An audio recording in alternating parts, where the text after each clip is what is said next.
my dad said, get out, get in line, pray for the best. Yeah, those '80s movies, man. A lot of those are suspicious, man. These little young kids who know nothing about the movie or really haven't gotten into it, just like, yeah, Boys in the Hood, whatever. And you're like, okay.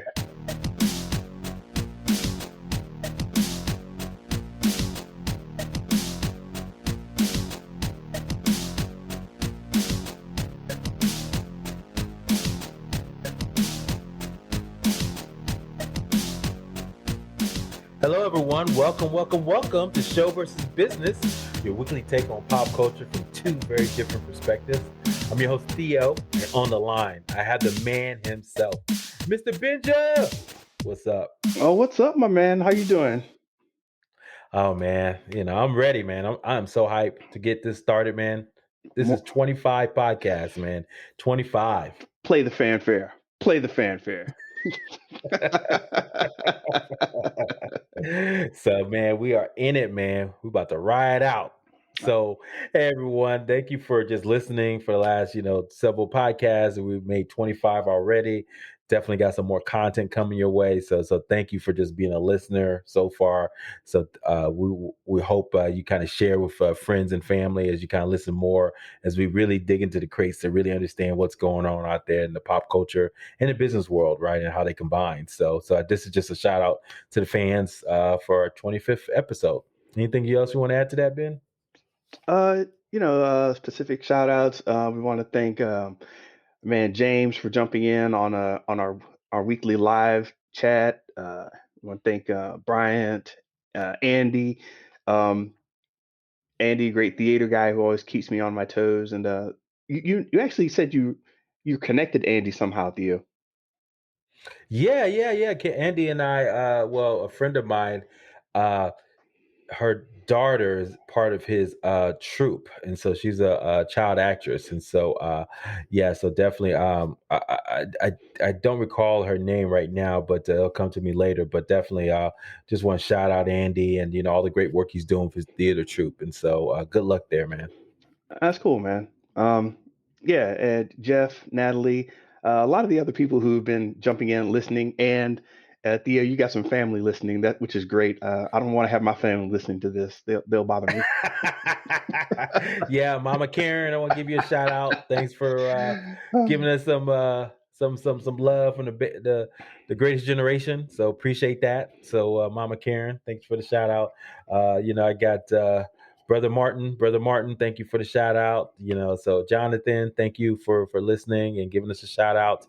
And those are some of the great folks that have just been giving us comments and saying what they like and learn about the business world and about pop culture in general. So we're just excited to keep this going as we kind of evolve and elevate.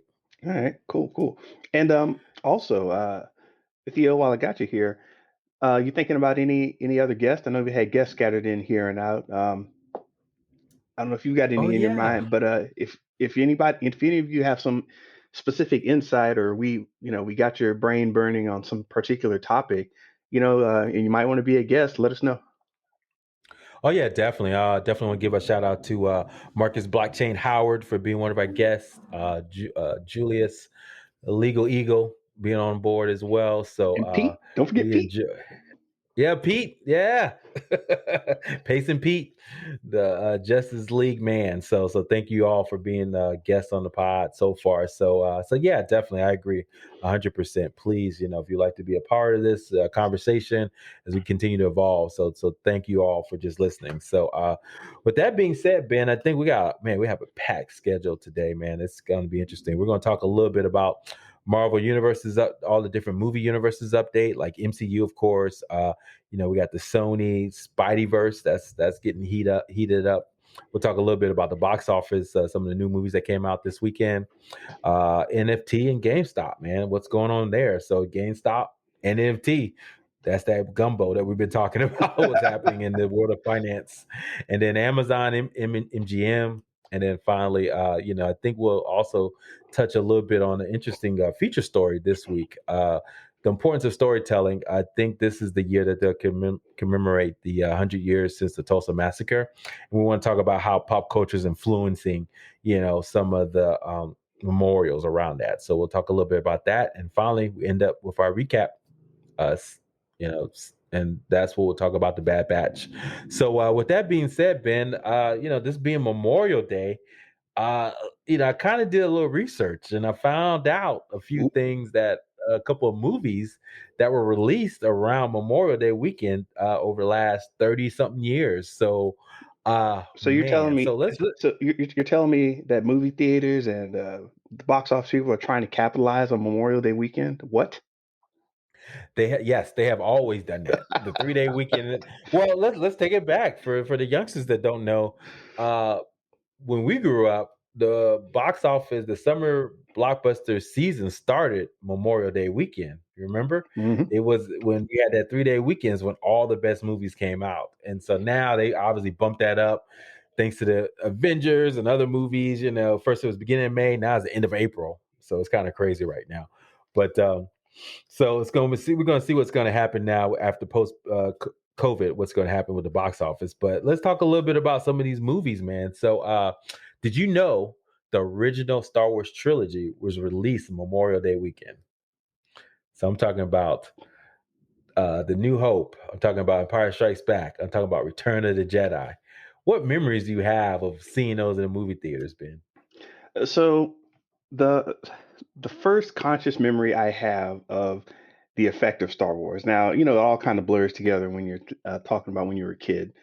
But as far as Star Wars goes, the actual theater memory I remember is I forgot Capitol Cinemas. There it goes. Capitol Cinemas used to be this theater in Tallahassee, Florida, and they were the pretty big, and it was in a valley, right? So you would drive and you'd be at the top of the hill and you drive down this long switchback, that went back and forth a couple times, and there was this huge parking lot. And I just remember that the parking lot was never really full. It was a badass theater, but the parking lot was never really full. They just had huge amounts of parking. We went there to see Empire Strikes Back. And I just remember, you know, brother being hyped up. I remember I had some toys. I was hyped and everything just because I'd been playing with my brother and my cousin's toys. And when we hit the top of that switchback and traffic stopped, I was like, "Wait, what's this? This is the part of the ride to the theater where I just go back and forth down the little, road and have a good time." And the traffic was just packed and crawling. The If you've ever seen like one of these huge parking lots like during Christmas or something when the whole thing is full, this is what it was. And I was like, "My God, what do we do?" My dad said, "Get out, get in line, pray for the best." Um, this was before online ticketing, so we were like, "Holy crap, we got to get in line." I just remember standing in line for like ages to get my tickets. But that was the first memory I had, man, and it was crazy. You're right, man. You're right. We didn't know if you're gonna get a ticket. So for those that don't remember, man, back in the day, you couldn't just order tickets online or on the internet, man. You actually had to show up to buy the tickets. And like you're right, Ben, you didn't know if you were gonna get a ticket that day or not. And if you didn't, you have to come back another day to go see if you can watch this movie. That's how bad it was. And so wow. So my first memory, I have two memories. So Empire Strike Back, I remember we were late because I came in the Hoff scene where basically Luke was Han Solo had rescued Luke and he put him into that bantha. Yeah. So that was the part I remember, and ever since then I was just I was a Star Wars fan after that, and so that's all I remember. I don't remember when my aunt took me. It probably was way after Memorial Day weekend. But I literally remember Return to Jedi and went to go see that, and my dad and the line. We had to stand in line for an hour. I was sitting in line waiting to go watch this movie, man. And like you're right, man. I was sweating. My dad was like, "I don't know what's going to happen, so we might not see this movie today." I was like, "Oh no!" Luckily, and we went to. So you want to throw memories? So I think it was that. So shoot, near UCLA, there's a big Westwood, and they have all these movie theaters that you can go to and watch the movies. And we went to go watch Return of Jedi there. I can't remember the name of the theater, but we stood in line and we had to wait, long line for about an hour to go watch that movie. And when we Hmm. got in, I was so relieved. I was so hyped, man. I couldn't believe it.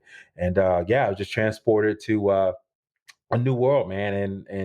And so yeah, I think that's when my love for just movies in general and obviously Star Wars just solidified. So Memorial Days always has a special place in my heart. Nice, nice. And then And apparently, what about go ahead. I was about to say, apparently, yeah, the box office people, as a kid, you don't think of that as a thing, a marketing thing. But now I look back and I was like, yo, we started seeing all these summer blockbusters happening, and it was just an amazing time. And yeah, I was just in for the ride. I didn't even think of marketing and all that stuff as a kid. Yeah, same here. Another good one, two movies, the Indiana Jones movies were kind of started around there. Not the original, the first one, but the Temple of Doom, and then of course the Last Crusade. They both were released on Memorial Day, and I have a great memory of the Last Crusade, going to see it in the movie theater and just being so hyped to go watch it, and really not being disappointed, man. It was like everything I had hoped it would be, and so yeah, man, the Memorial Day has always been a special time to go watch movies for me, and that, and 4th of July weekend, just sitting in a nice cold theater and watching having a big old bag of popcorn and just watching the movies. So that it's unfortunate it's not the same, but we'll talk a little bit about the box office later. But definitely, hopefully, that comes back sometime soon. So, real quick before we leave this topic, one thing I did notice that was interesting, a couple of interesting movies that came out around this time too, the same weekend. Do you remember a movie called Brewster's Millions back in the day, Ben? Yes, I do. That's my man. Rich We didn't even Pryor. talk about this on the show notes, man. So I was wondering if you caught this. What do you remember about that movie? Uh, that was the Richard Pryor movie. I believe, then that's the one where he gets he's told to spend $1 million in a day, right, or something. 30 Days, yeah. 30 days. Okay. And yeah, it's funny. It's almost like the Austin Powers $1 million. We think back to it now, but yeah, actually, I think I saw that one in theaters too.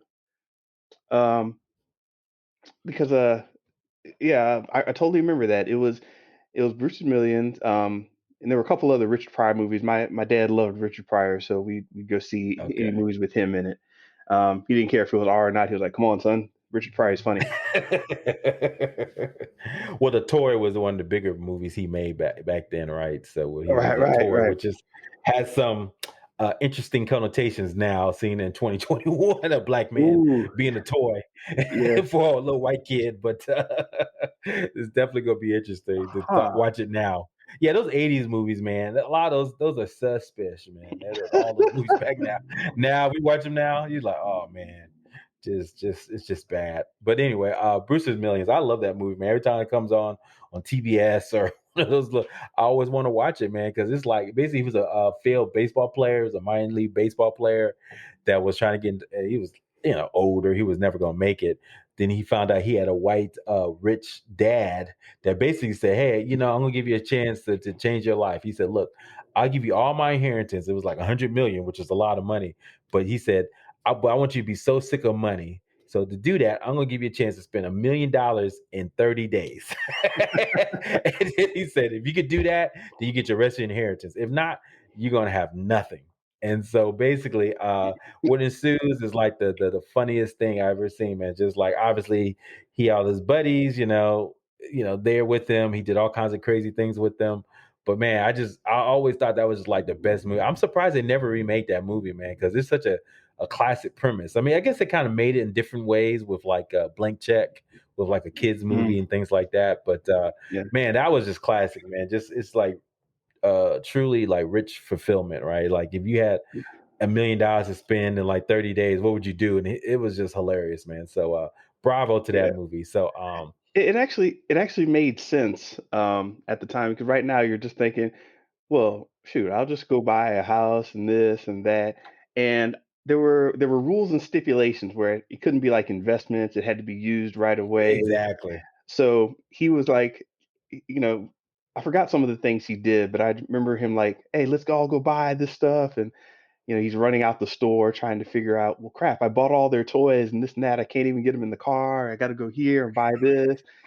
And it was just like, huh, this is an interesting problem I've never thought of. Exactly. There was one thing where he they found out he had bought like the world's most expensive stamp, and they were like getting mad at him. It's like, oh wow, look, he's got an investment, so he's gonna be out of the game. And then he had sent them a postcard, and he said, "Hey guys, having fun, wherever." And they're, "Oh, he's having a good time. That's good. Well, we're gonna get him. The guys who don't want him to win, basically the accountants and stuff." So they looked at the postcard and they looked at the stamp. It's the stamp he had just bought for like $10,000. Yeah. And they were like pissed. So it was like stuff like that was hilarious. So anyway, and a couple other interesting notable movies. Menace to Society. So that's a classic movie for those that don't know. Lorenz Tate was in it, Jada Pinkett. Man, I mean, I think there was other gangster movies, but that basically took the mold, man. I mean, it just basically took what what's the original one? Oh man, I'm drawing a blank right now with Ice Cube in it. But Boys in the Hood. yeah, Boys in the Hood. Took Boys in the Hood and took it to the extreme, basically. So it's just that was like pretty extreme, man. Matter of fact, I always never forget MC8's rap at the end of that movie, man. He basically told you the whole story Yeah. in the movie. So man, Menace to Society came out. I don't think I saw it in the theaters, but I just remember that was like one of those things that in college, man, I think we always kind of watched it. It was there. What's funny now is you'll see those shirts, like Mr. Society, Boys in the Hood. You'll see those shirts in like Target and Hot Topic now. And these little young kids who know nothing about the movie or really haven't gotten into it, just like, yeah, Boys in the Hood, whatever. And you're like, okay. Man, yeah. So anyway, I thought that was it's fun to reminisce about these Memorial Day movies, man. So hopefully we'll get back to some normalcy here as I guess the rumor is supposed to be hot vac summer. Have you heard that term yet? Nah, Hot vac summer? nah, put me on it. Yeah. Yeah. So everybody's got the vaccine, man. They're gonna be out wilding out, man. so, Shoot. so yeah, be safe out there, folks, with Everybody's your trying vaccines. everybody's trying to catch up with Florida. Oh man, Florida, man. You can't catch up to Florida, man. Florida's state of mind. It's a state Impossible. of mind, man. It's impossible. They already been out there wilding out. Yeah. So well, be But safe out there, guys. interesting thought right quick. Now because we're reminiscing, do you think that I mean has the summer blockbuster kind of gone away or has it turned into something else? Um, I don't know. Hmm.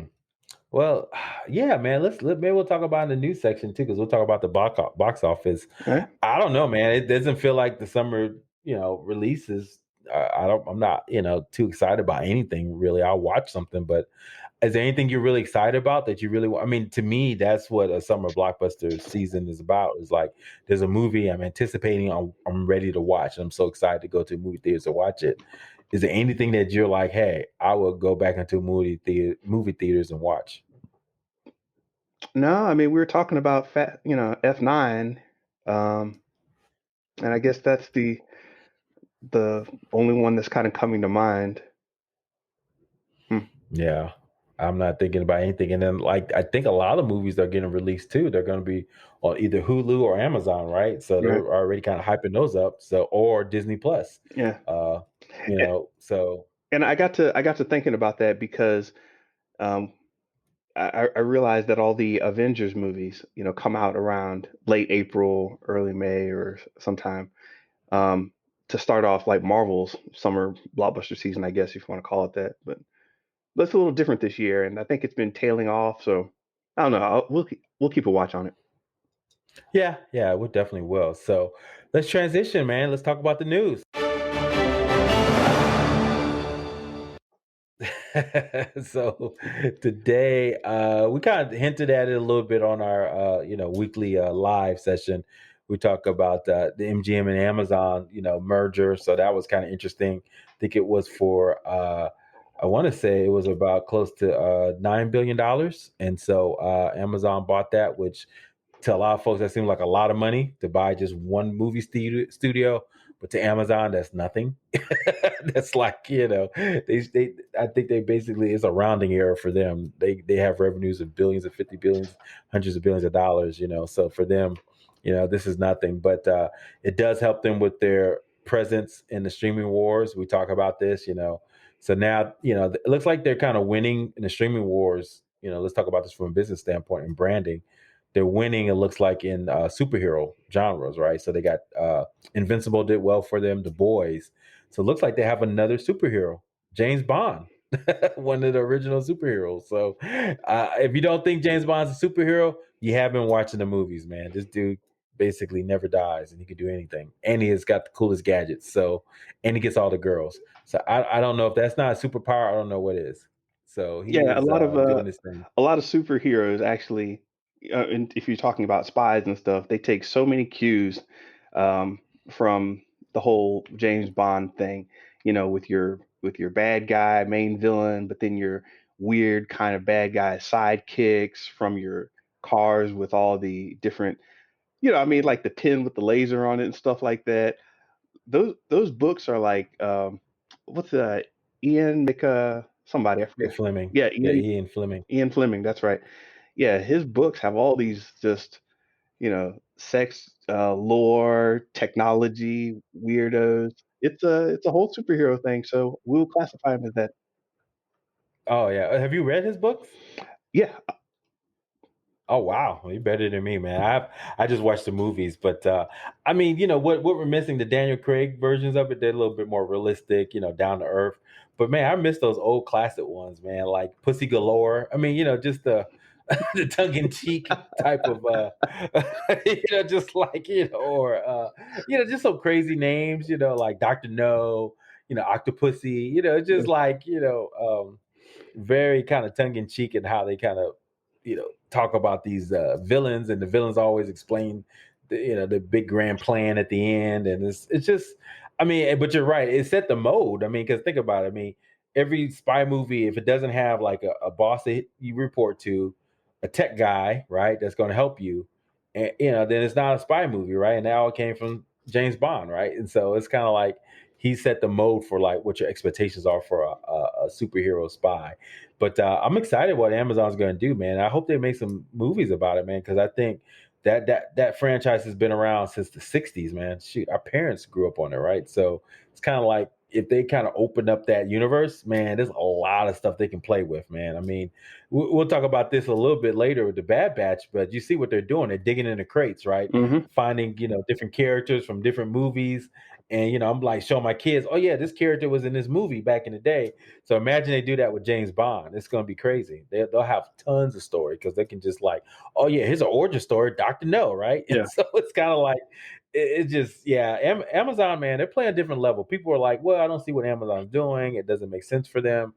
Obviously, it makes sense from a content because I think that, and they said, well, why don't you just create their own original content? Dude, IP is king. We talk about it. If you own Yeah. IP, you can do so much with it. Prequels, sequels, villains, prequels. You can do all kind of different things with IP, and so I think Amazon is on the right track here. Yeah. And if James Bond doesn't do what it's supposed to do, MGM has plenty of stock to go from. Oh yeah, Rocky, Legally Blonde. I mean, there's so many different universes they can create. It's like crazy. So more to come with that. Oh my Speaking of God. universes, That'd be an what? excellent universe, Legally Blonde What's universe. that? I mean, it's kind of sounds goofy when you say it like that, but nah, you could do it the whole thing. Carry on. Yeah, you're right, man. I mean, the second one wasn't that good. The first one was brilliant to me. I always thought it was just amazing to me. It's just, and so they could definitely take that and just, take it to the next level. So it's going to be interesting what they do with it. But like we talked about, speaking of universes, so let's talk about established universes. Marvel, Internals, we kind of mentioned it briefly on our live session. Any other comments since the last time we talked? As people kind of got out their takes now. Ain't no wilding out with takes anymore. No, Marvel didn't really give us much. That was pure teasery on their part. So they knew what they were doing. We'll just have to wait. Maybe there's information in Black Widow. There's maybe some Easter eggs coming up in um, whatever series we're getting next. But they're kind of playing it close to the chest. Feelings haven't really changed. Yeah, so we'll see what they're going to do. So, yeah, so I don't really have too many updates on that. Just it's going to be interesting. You're going to have a bunch of Game of Thrones actors in there, so we'll see what they're going to do. I hope they do well, man. Oh, So real good quick, luck real to them. quick. I guess one question that might be on your mind. James brought this up on our live call. He was like, "Why the Eternals as opposed to Inhumans, X-Men, Fantastic Four? Why are we getting Eternals as a group?" Um, and I talked with him about it, but what were your thoughts on that, Theo? Oh man, I don't know. Be honest with you, Okay. I mean, I haven't really thought about it. I think to your point, you kind of hinted at it, but I think they want to kind of just do a whole different group that they can kind of backdoor pilot. Some new stories in there. And Mhm. so, like you said, the humans have already been done before, and X-Men have done, but they know they need to introduce the X-Men because they got the IP for it now. Yeah. And the humans look like it wasn't done well, so they don't want to go back to that well just yet. So they're like, well, shit, we got to think of some new characters that can Yeah. do some new concepts, just in case some of them hit off. And so, but because you look at this, they're not doing this is not like a story like like a Captain Marvel story or Iron, not a one character, kind of feature. This is like they're introducing like 10 characters in one movie. It's like crazy. I mean, it's like boom, boom, boom. I like, dude. I mean, now you can't introduce that many characters, uh, because they're all going to just basically be archetypes, right? Oh, Mhm. that's a smart one, or that's the one. Those two love each other, or this, so it's going to be like simple, quick things. But they're hoping like one of them hits off, and then boom, they're off to the races, man. So that's kind of how I look at it. But I don't see them going back to that well yet until they kind of figure out how they can use this to kind of reset everything and maybe get Fantastic Four, Right. X-Men into the Marvel universe. So my take on it was that we have this mystical landscape that's kind of not defined, but very well hinted at. Now, I'm not talking about mystical in the Doctor Strange sense. That's like pure magic. What's a good way of putting this? Celestial, Yeah. interplanetary something. Not mystical. Let me Yeah, cosmic, Cosmic. maybe There we go. There we cosmic. go. Yeah. Cosmic is the Marvel word for this. So how do we bridge into that cosmic area? And if you remember back a few years ago, they had the Marvel Phase timeline laid out, and Inhumans was actually on there. Mhm. Well, that whole thing was still, tainted by Ike Perlmutter and his group, and what they were doing on ABC TV. So that plan didn't work out so well. And if you look up Inhumans ratings on Twitter or something, you'll see what people thought of Inhumans. So to me, I think that they wanted to get rid of that whole stank about the Inhumans and still have this cosmic group that could, you know, definitely change storylines. They could be far away yet have very domestic reaching, events. And they're connected to the Infinity Stones pretty directly in some cases. So you start saying, hey, well, we can use these characters and we don't have to worry about bringing along all that baggage from the Inhumans, etc.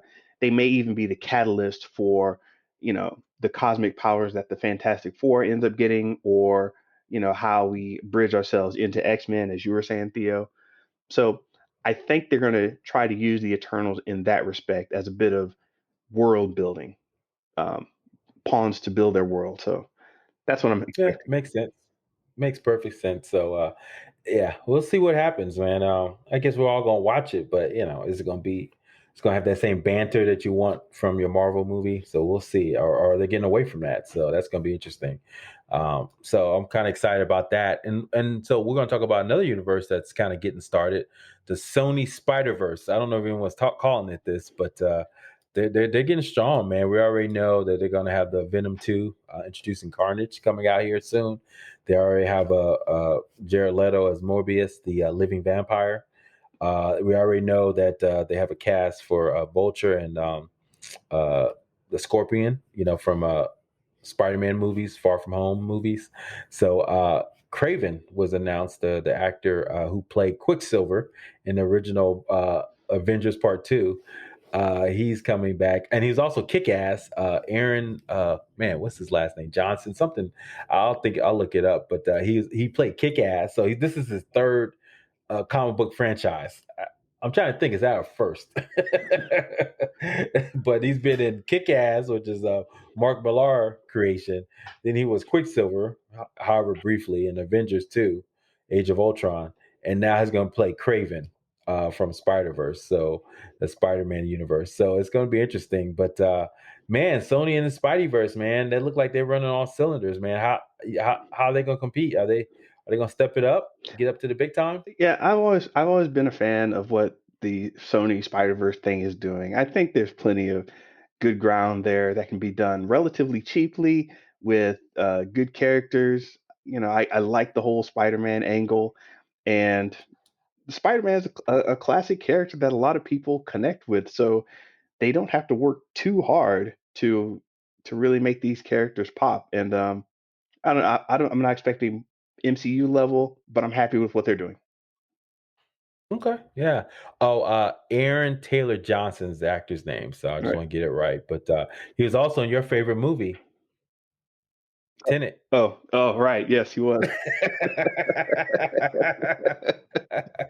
He's one of the guys that had the artifact. He couldn't tell the other guy what he was going to do with his. So he got a spinoff for that. So that would be his fourth movie. So yeah, he's coming hard, man. Good for him, man. I liked him in Kick Ass. Did you ever like those movies? Oh yeah, kick-ass movies. They were fine. I like them. Yeah, yeah. You didn't like them. You said they were fine, Um, no, they passable. they were good, but they didn't stick with me for some reason. It's like I saw them, I was like, "Hey, that was cool. Hey, what's that?" And, went on to the next thing. Um, Yeah.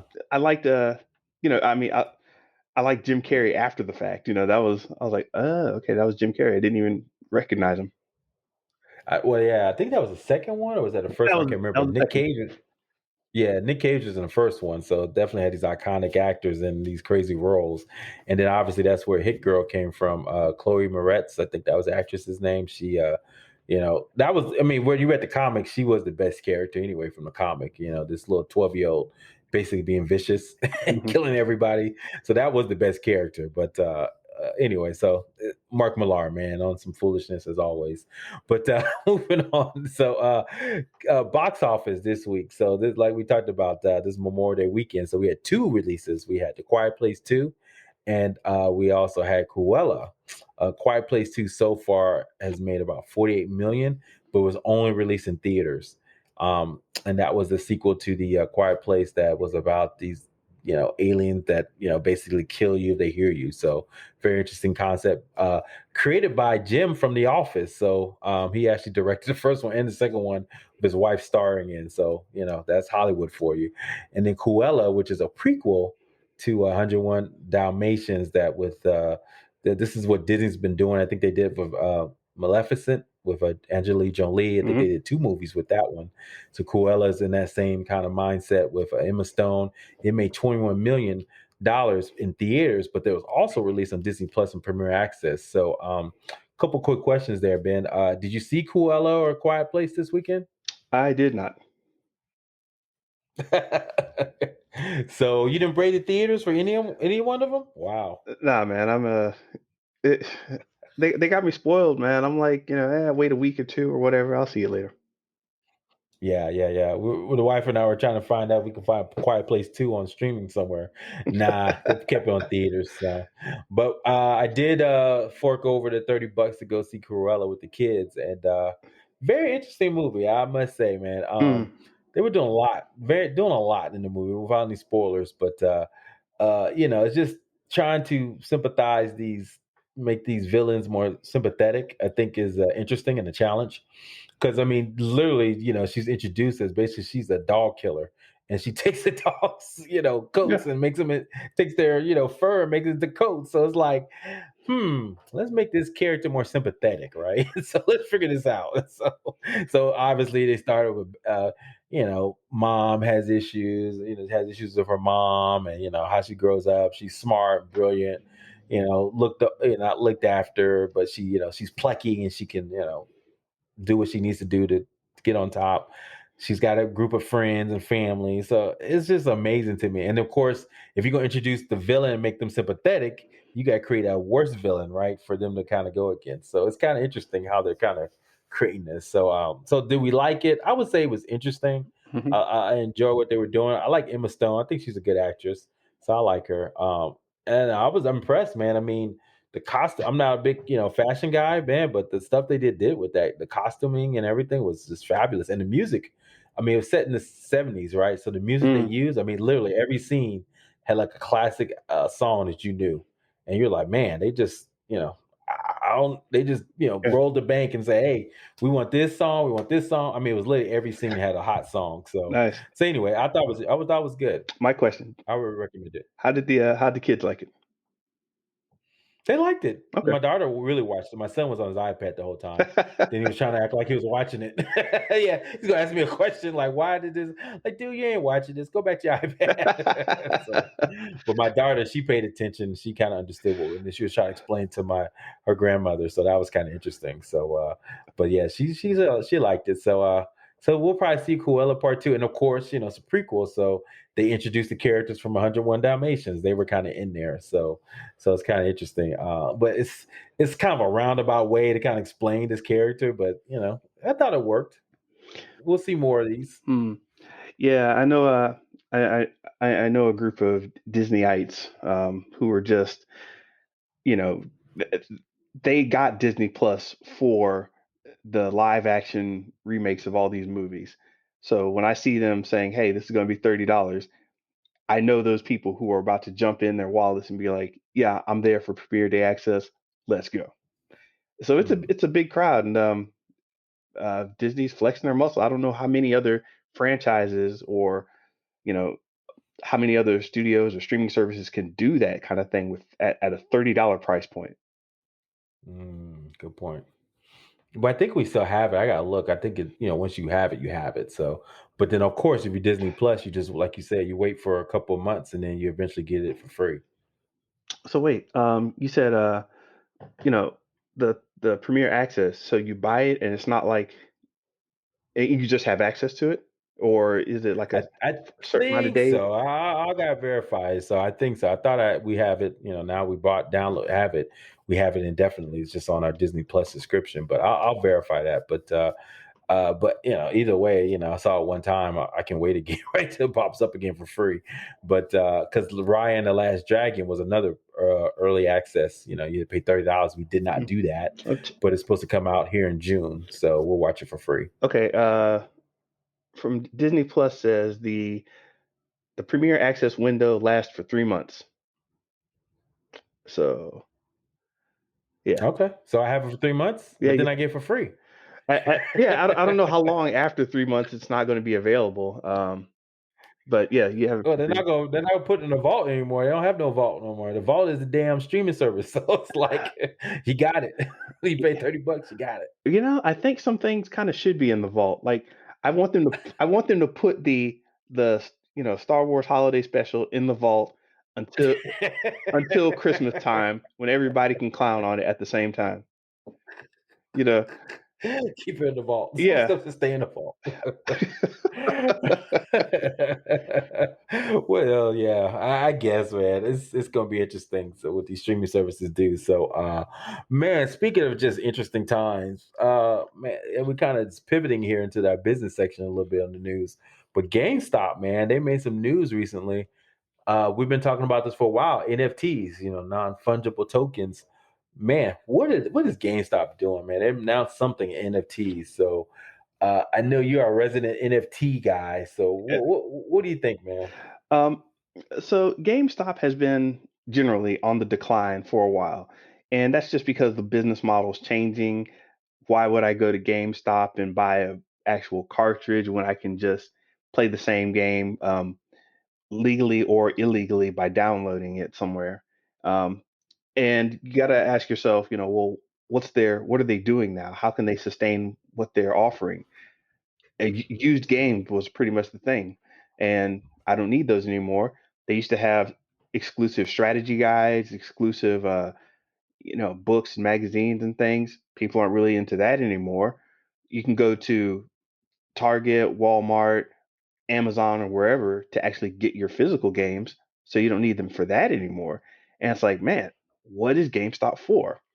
And it would seem like this is one of those times where the executives don't see a way out of the situation, so they start bailing and jumping ship, and silently exiting and only working 2 hours a week or something when they're supposed to be there all the time.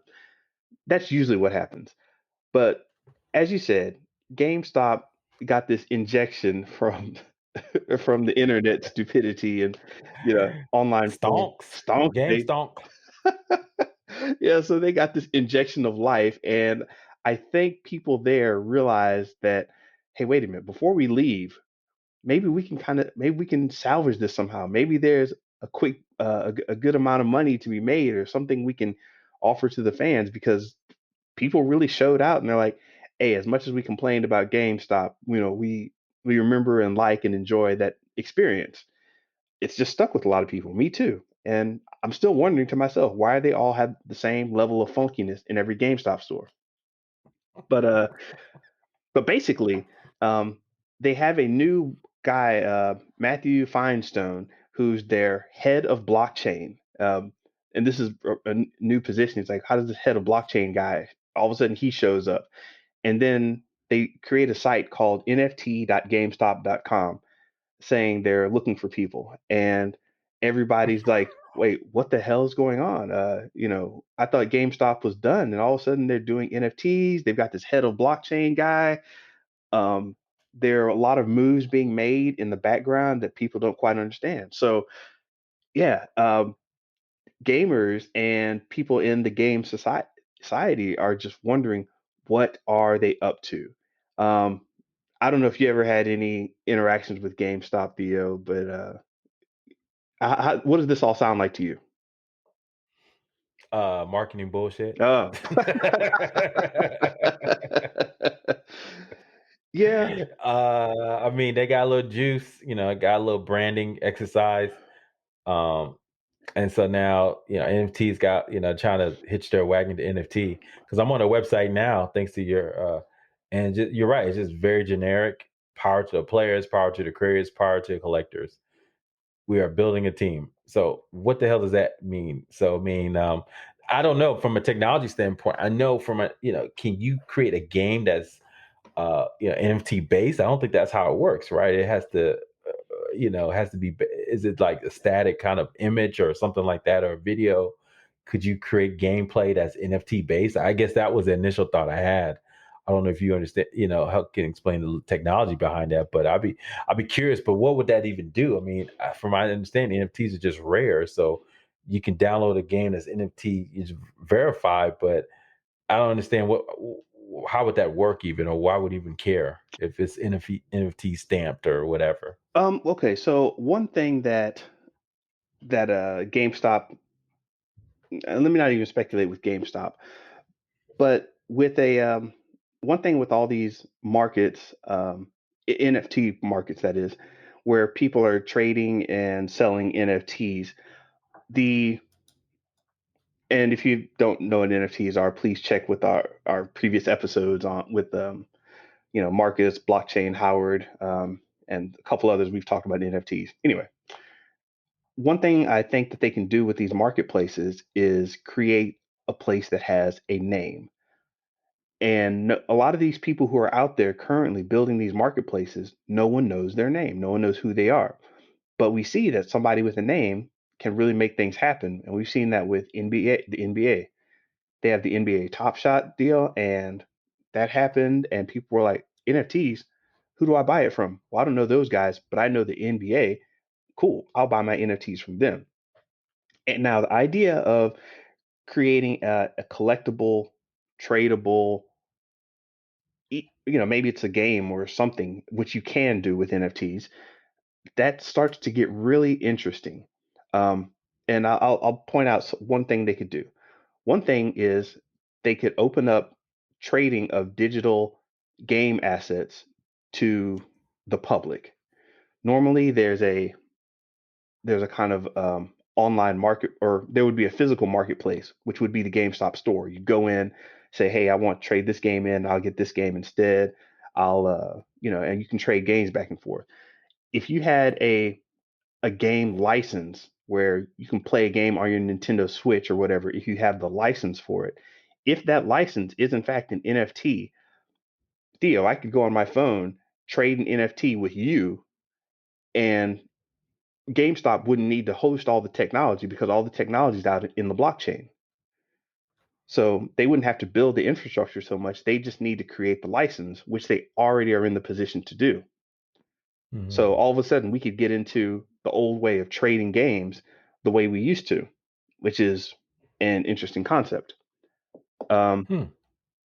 yeah, I mean, if they act as some sort of escrow service at the very least, where it's like, well, hey, I don't want you to try to jip this guy out of his game or whatever, then they could do that. That should be too hard to do. Um, Other options, you can actually create a game itself where, you've got like your Animal Crossing or The Sims or something, and GameStop is just the umbrella kind of company that's facilitating this. That may be a little far off. And, finally, you got to remember GameStop was big on collectibles. I didn't mention it before, but one of the things that was exciting about GameStop is you could go in and get your um, Assassin's Creed Funko Pop collectible. You could get your Mario Blue Turtle Shell plush collectible. And you get a lot of physical toys, collectibles, posters, books, and things from your local GameStop that nobody else really had.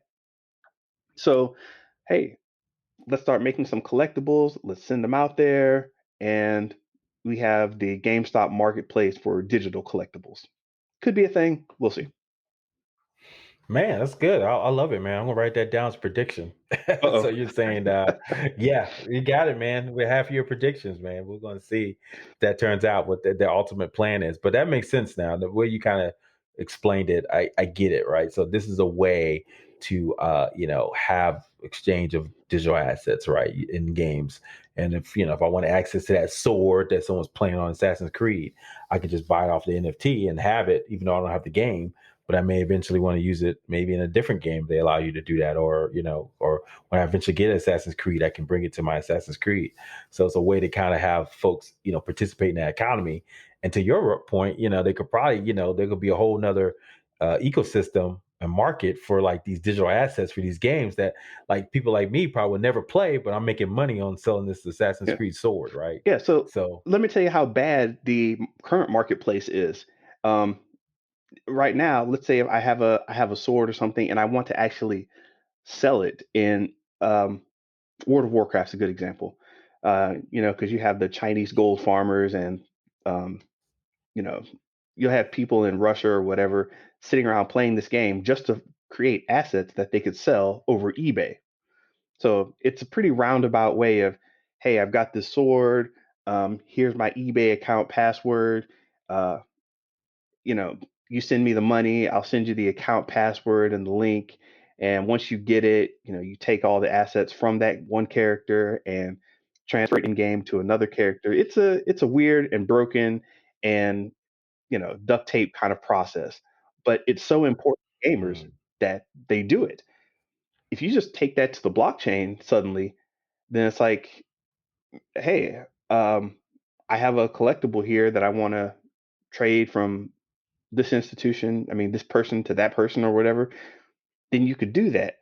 And I think GameStop would have the clout to work with different companies if they wanted to start tokenizing a lot of their assets.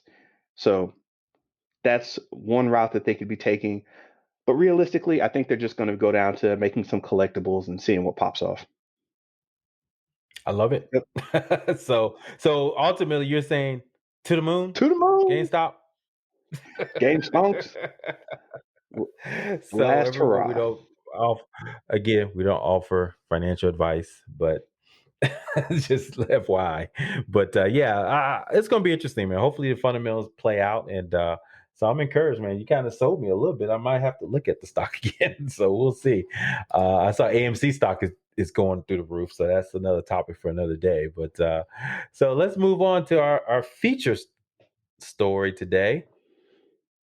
So the feature story, we're going to talk a little bit about the importance of storytelling for the culture. And for those that don't know, culture is basically a code word for like Black culture that you've been hearing on things like Breakfast Club and other type of media out there. But basically, that's what we mean when we say the culture. So shh, don't tell anyone else. Mm, But yeah, so basically, yeah, the goal is to kind of talk a little bit in remembrance of Memorial Day and just in general.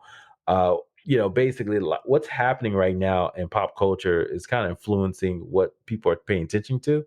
And some interesting things have happened recently with, and this is a recent example that happened a couple years ago. The Watchmen TV show came out. Great show if you haven't watched it on HBO Max. Basically, sort of a what remix of the original, kind of a sequel of the original comic book series, the seminal comic book that was created back in the '80s, and they basically kind of remixed it and set it in Tulsa, Oklahoma. mhm, But the unique thing about it is they set it up around a true tragedy, the Tulsa Massacre that happened basically 100 years ago on June 1st, a couple of days from this recording. So a lot of memorials are going on talking about this massacre that the vast majority of people never even heard about. Right? To be fair, I think I read it about it before, but I didn't put two and two together until I watched Watchmen again. But it's just kind of interesting how a pop culture event or TV show kind of led to people being more aware of some these tragedies in the world, especially when it comes deals with Black culture. So I have a few other examples we'll talk about in a second. But Ben, I mean, this Tulsa massacre, did you know about it prior to Watchmen? And then if you did or did not, how did you feel Watchmen kind of influence the conversation around this? yeah, so, you know, after slavery was quote unquote ended, a lot of people, black businesses, black communities, um, and basically, the black American dream really got started. So you'd have, whole cities, of people that had left, major cities or had left oppressive areas and were like, hey, let's start a community of our own. Let's start building. And that's where you got things like Black Wall Street. And, if we're not going to have banks built up, if we're not going to have banks accept us for what we're doing, we're going to start building our own banks. We're not going to have grocery stores that accept us. We're going to start building our own grocery stores. And this wasn't a way to segregate ourselves. It was a way to create our own. Um, and it's weird when you talk to some people because they'll call this segregation, but it's really not because this is just survival and community Yeah. building at its finest. It's about access. If you Yeah, didn't have resources to make it happen, then you got to create your own some kind of way. So I get it. exactly. And yeah, I did. So I did know about it, and I didn't know how heavy Watchmen would make it, but I was pleasantly surprised that they didn't really pull too many punches. They were like, "No, this is how it happened. This is how it went down," and the internet lit up because of it. You know? Definitely. So I think the when you watch the Watchmen, actually the first episode kind of put you in that mindset of the Tulsa Black Wall Street, massacre that happened. And it was kind of interesting for them to set that story there. And it was juxtaposed with basically the creation of, this is a slight spoiler, but the creation of the first superhero for that universe, right? The Watchmen universe. And it was also very, it's like a metaphor or, well, not a metaphor, but it was very similar to the Superman story, right? His world exploded, and then he was a baby, and then he was created, right, as the first superhero for the DC universe. And very similar, the character of Hooded Justice, was created out of the explosion of his world, right, which is more realistic and based in true fact. So definitely they kind of put a little pop culture spin on everything, but within that it was such a powerful story that I think it just the consciousness exploded, man. I would go on Twitter after the show and people, you're shocked. I never knew about this. Wow, this is crazy. Yeah. And they're just, just couldn't believe. And obviously it kind of came out in 2019, but then we went through the pandemic. Everybody was locked in. we had the George Floyd murders, Breonna Taylor, and then people start watching all this content, and then you saw the Watchmen content start to bubble up again. They were like, "Oh my God, what is this? This is the greatest thing ever!" And what is this about? And so it's like funny how that the conversation kind of got reignited. And so now, there's going to be a bunch of conversations and stories. I was reading an article today on the Wall Street Journal about, the massacre. So, and then they also had another pop culture, what's it called? Lovecraft Country. They kind of talked about it as well. But it's kind of interesting how, pop culture can kind of influence the conversation. And that was a huge one, right? That's a real incident that happened, and now more and more people are talking about it and bringing light to a tragedy, and hopefully going to make right wrongs. With that being said, we also talked a little bit about the recent season of Falcon and the Winter Soldier, right? That showed up on Disney Plus. They had a character in there, Isaiah Bradley. He was classified as a test subject, a black man that was test. They did the test serum on, that survived horrific experiments and was treated like shit, basically, for serving his country.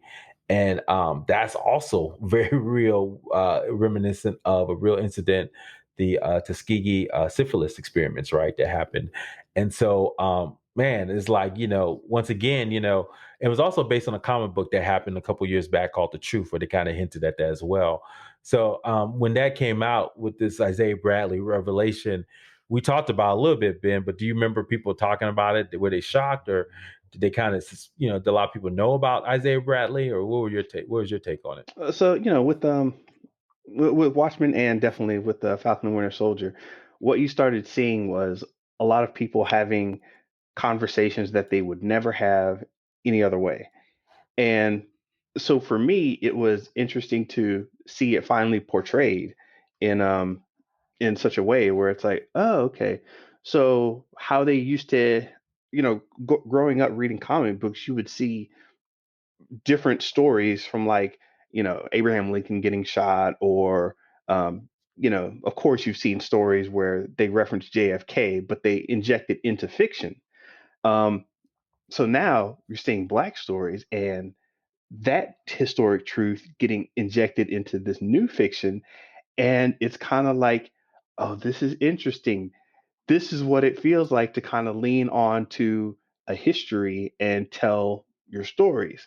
Um, because frankly, most of the stories were just kind of glossed over, um, you know, and just not even referenced at all. But now we've got situations, coming hard and heavy where it's like, okay, they're not going to tell these stories in school. Watch it. We're going to tell them through comics. We're going to tell them through movies. We're going to tell it through the streaming service. I'm all here for it because the discussions coming up out of this stuff are crazy. I agree. I mean, we had some great conversations, even in our, and it made sense in the context of Falcon and Winter Soldier because, Sam Wilson, his character is basically confronted with the fact that does he even want to be Captain America as a black man, right? And what does that mean? And so for him to kind of meet someone that, was basically the opposite end of the American, experience, and had to deal with a tremendous amount of racism, and basically told him in so many words. I think we named one of our podcasts that Yeah, no, no self-respecting black men would even want to, yeah, right, be Captain America. So I thought that was a powerful statement because we, as black men in America, we understand that frame of reference, right? And so I think it was kind of powerful to kind of have those conversations, and it was brought up through pop culture again. So now, granted, it was shoehorned in the middle of like a bunch of silliness, right? Where you got, you got, Bucky and his arm falling off and things like that. And so, yeah, but it was still good. I thought it was good to kind of have those conversations. yeah. And, it's. I think Watchmen to me has done it the best in terms of just not even delivering a message, but delivering the story with this historical connotation. Um, I'm not a fan of, the after school special type of messaging that a lot of people try to Mhm. inject. I'm not a fan of edutainment, as you know. It's like that stuff is usually kind of it's usually kind of whack. Just. But anyway, what I'm saying is, I'm I'm happy that it's happening, and I realize that when you're trying to make advances like this, advancing the stories, advancing the cultural relevance of these things, speaking of the culture, trying to advance that, you have to be willing to make people uncomfortable. If a certain amount of people aren't uncomfortable with what you're doing, then you're not doing enough. I agree, 100%. And so, and I think the culture now is more aware. I mean, we have terms, like woke and microaggressions and you know, um, critical race theory, things like that. They're starting to, bubble up. I mean, I'm just seriously. I mean, Mhm. we didn't have these terms, right? I mean, they were around, in intellectual speak, but they're now becoming part of the common, vernacular, and people are talking about it. So it's like now we can give, voice to a lot of these things. And when you have language, then you can think better. And so that's the powerful thing to me. And so I think the storytelling is reflecting that as well, right? So, You just gave me an idea for a new movie reboot, uh oh. Revenge of the Blurs.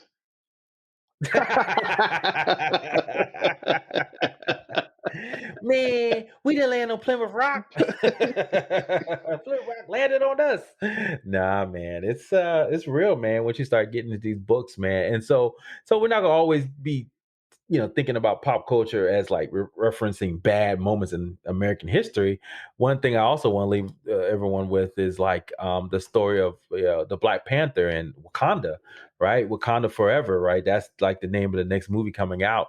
And as we saw when Black Panther came out, Wakanda is like a state of being, and is really rooted in this term called Afrofuturism, right? Which is basically what if we take what makes good about Black culture, or just African culture, and take it to the future, right? So what do that evolves.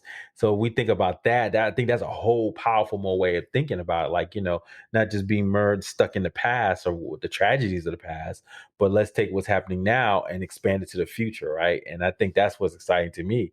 And pop culture can do that as well with Wakanda, right? Seeing how they evolve their society right around vibranium, and how there is still agricultural base, it's still very African, but it's got that tech with it. And so it's amazing to me. It's like, what if technology evolved with our sensibility and our culture?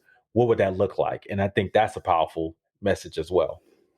Definitely, man. I want to see more of it. And gosh, you keep giving me all these great ideas. Now I want to see like a, you know, an Inspector Gadget, but instead of having Gadget, have like George Washington Carver. He's gonna build a mech robot with the peanut and come after you. I want to see it. I love it, man. I love it, man. I mean, I think it's powerful, man. I mean, just like a lot of anime, right, is influenced by Japanese culture, right, Hmm. and how they perceive technology. Obviously, a lot of it was based around the hydrogen bomb, right? So they had a lot of different characters that were influenced by that, or shaped by that tragedy. Likewise, Black culture, I think there's some interesting takes we could take on, like what it would mean for us to kind of create technology. So I'm excited about that. Not just Wakanda, but I think Riri Ironheart, I think she's going to be like the next Iron Man. They're going to introduce her in these armor wars. So hopefully, what she brings to bear, it's going to be interesting with my tech standpoint, with the Iron Man tech in Marvel universe, and then the DC universe. What we haven't talked about in a minute, but they introduced in Lois and Superman and Lois. I don't know if you saw that recently, but they introduced John Henry Irons.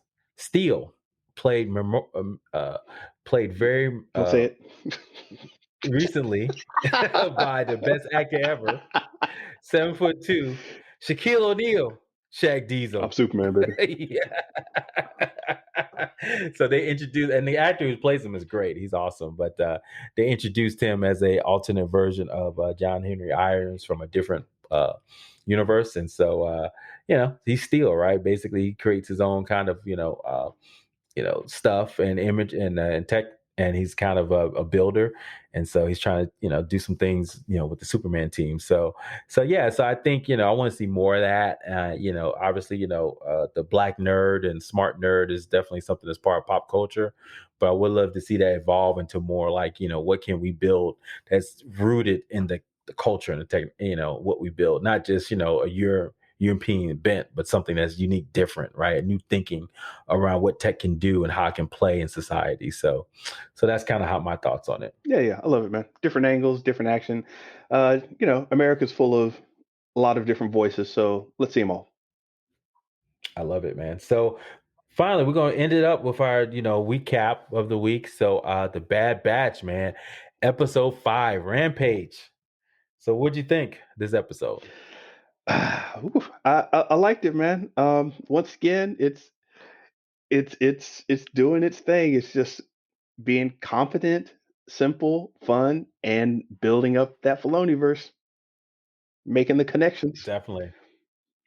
Definitely making the connection for real, man. So I guess this is a true spoiler. So we always say spoiler alert. So go watch episode 5 if you haven't seen it yet. So question. Uh did you know that was is it Bib Fortuna? Is that how you pronounce his name? Yes. From the Hut? Hmm. Yeah, Bib. Did you know that was Bib when he showed up on the hologram with Sid? Oh, instantly. Yeah, I was like, oh, what's up, Yeah. Bib? Here we go. Didn't really try to hide it. Yeah, what you got that hut tease going on, Ubada Ubado Dagota. That you knew what you knew what that was. You knew what that was about. Yeah. So yeah, so quick recap, the team is on a mission again. They basically are trying to figure out who sent the Finnick after them. So they find I guess Sid, who is a I guess what he worked or she previously worked with the Jedi, right? Kind of been an informant, Yeah. and obviously the Jedi are gone now, so she needs some more help. So she's basically recruiting the Bad Batch to kind of be like these mercenaries, right? To kind of help her with finding this small kid, bring him back so she can, and then they do that mission for her. She'll give them some more information about Finnick. And so they go on this mission to find this kid. Turned out this kid is really a rancor Yeah. and called named Muchi. And so they have to go, round up Muchi. Basically, so when I watched it, obviously, Omega's always been getting some shenanigans. So I thought she was gonna do some shit again. I told my kids, I was like, watch, she gonna get some mess again. And my daughter said, yeah, you're right, Dad.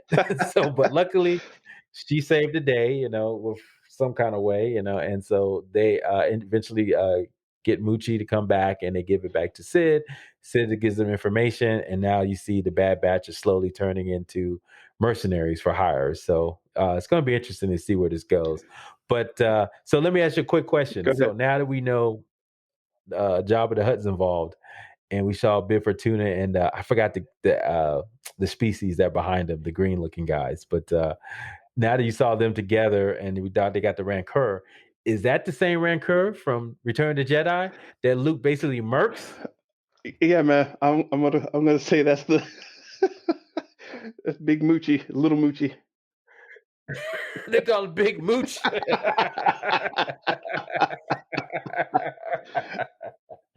So the AV Club, I went to their website. The AV Club, there's Yeah. recaps of this show too. They said it's not. They said that's a different Rancor because Muchi is a female, a teenage female. Okay.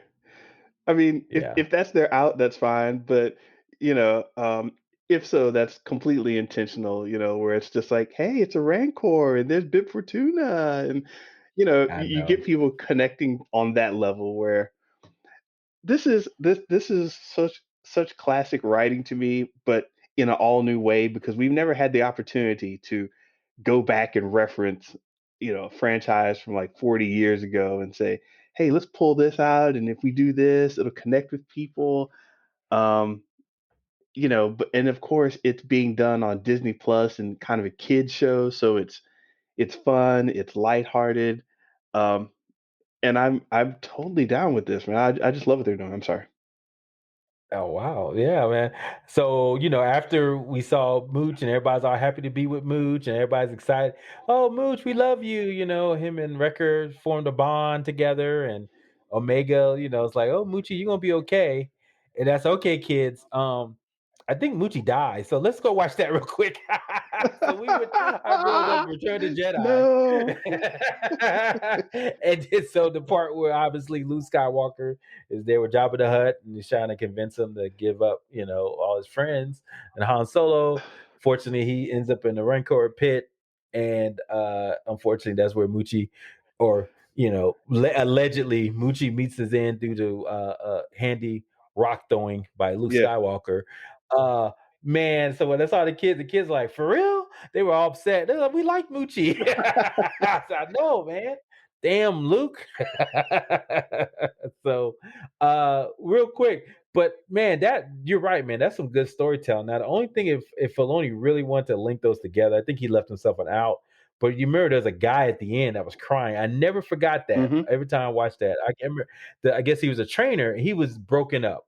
So you knew someone loved that creature, even though he was a monster to everyone else. Yeah. He loved that creature. Now, if that guy had showed up with Bib Fortuna, Oh I'm yeah. like, for Okay. Deloney, I would have stood up and clapped, man, because that would make sense. Now you have full circle. Why this guy cared for this Rancor so much? Because he basically raised the Rancor Right. from a child, and so, but they didn't do that. Nah, nah. So yeah, that was a connection to the past and a connection to the relevant present that he did. Those the slave traders. There's a whole big Yeah. section of the slave trading that goes on in Rebels. So he's connecting his old world, slave trading with kind of this slave trading plus Rancor trading or whatever, you know, and that's connecting Filoni's world with the, the regular world, I guess, or old world. So I like that connection too because there's a long bit about the slave trading in Rebels, Clone Wars, Interesting. Clone Wars. Okay. Yeah, interesting. So, yeah, man. Then obviously Sid is kind of set up. Well, someone wanted to sell you out. They could, but I keep secrets. So, obviously, Sid's gonna probably sell them out one day. So, so yeah, that's actually another good character drop. We have, um, and if you're following along in your storytelling, what usually happens in the first quarter of a season or a story is you get your characters introduced and your locations introduced and set up. So nothing is surprising later. So we have Sid uh, hanging out on this relatively unknown planet. We have Fennec Shan coming around. We have Crosshair doing his thing. We have the the Lieutenant Buster, whatever you want to call him, um, trying to bring the trying to bring the new version of stormtroopers in. Um, we have Omega doing her thing. So everything is still getting introduced, but it's competently playing forward in these short little 20-minute stories. Um, and we've got what, 16 episodes, and we're already five in. So now we should Mm, start seeing a little more of the okay, what are these guys going to do? Let's start bringing, our intense kind of conflicts in. Crosshair is always on our tail, or something's mhm. something big is happening in the background that we need to figure out and dismantle. So we should start seeing that in the sixth or seventh episode. So watch out for that. Do you think they're gonna reveal in the first season Omega's true purpose for existing? Uh, you're assuming a second season? Well, even if they do have a second season, can they hint at, I mean, who is she? She's a clone. Who's she a clone of? What's her purpose, right? Yeah, Chameleons are, yeah. What's their goal here with her? I mean, that's she was there for a reason, and they let her go for a reason, I think too. So I think there's something up there. yeah, exactly. That kind of information, I think, is where we start. That's the second quarter, I think, of the storytelling, where Okay. we start to get into the, well, hey, we've got this character. What are they going to actually do with all this information that we've set up? What's their purpose? What is their driving force or whatever? Like we still have the open question of, well, yeah, Crosshair was, he decided that he was going to follow the orders, but and that question mark is what the story is. So we'll start seeing that. Mhm. We'll start seeing those story screws get a little tightened over the next couple episodes. Okay. Well, like I said, I mean, I'm still kind of on the fence with it, but it's definitely something for my kids to watch. And I like the fact that he is introducing these different elements of Star Wars. So, I mean, this is the second back to back episode where I just like rolled up the Disney Plus and said, okay, let's watch The Mandalorian. Let me show you this guy. Or watch Return to Jedi. Let Yeah, me show you this guy. So it's kind of interesting. So I feel like, I'm the smart dad. yeah, So I'm like, hey, I know where they're going with this storyline because I know where all this means. yeah. So I think that they dig that. Yeah, as I said, these what I know from Filoni and Clone Wars and Rebels and all that. Um, these aren't incredibly deep stories or heavy stories, but they're just confidently laid out, and it's good snack food. It's setting all the Star Wars fans at ease, so I'm happy with it. Okay, good for Filoni, man. I hope keep it up, man. So, well, hey Ben, I think this has been a great episode, man. Of our 25th, man. You got anything planned for next week? Um, any plans for next week? I'm still working on some new T-shirts and figuring out what I can do with these NFTs or how I can get into the action a little more. The whirlwind is still going on, so I'm just all into that business right now. Yeah, I saw Charlie Bit My Finger sold for like $760,000, I think, something like that. Yeah, it's not. That meme. So get on it, man. To the Yeah, moon. Come yeah. on. That's still the hype nonsense aspect of NFTs. There's so much scamalicious stuff going on out there, but I love it, man. You gotta go through the hype cycle before it becomes really practical, right? So, exactly. good, good, good. Yeah, nothing much to me, man. It's just definitely enjoying. We got a 3-day holiday here in the states. Getting ready to hit it hard for June, summertime. So kids in camp, things like that. So you'll definitely see us hopefully doing some more interesting podcasts with some new content coming out from Disney Plus. I think June is when Loki comes out next couple of weeks, so I'm excited about that. But yeah, I don't really have too much this week, but well, hey everyone, thank you as always for listening to us and kind of checking us out. Again, please like, subscribe, and comment at Show versus Business on Twitter or Instagram. Check us out on live during the weekday, Instagram and Facebook. If you want to reach out to us, definitely reach out to us there and give us your comments if you like, if you want to hear something different, unique. But thank you all for your time today. Hey, Ben, have a good one. Peace. Thank you for listening to Show versus Business, your weekly take on pop culture. Please subscribe to this podcast at Apple, Spotify, Stitcher, or wherever else you listen to podcasts. Please like and subscribe to our Instagram page, Show versus Business, to get exclusive behind-the-scenes takes and upcoming episodes. Talk to you next time. Finish him!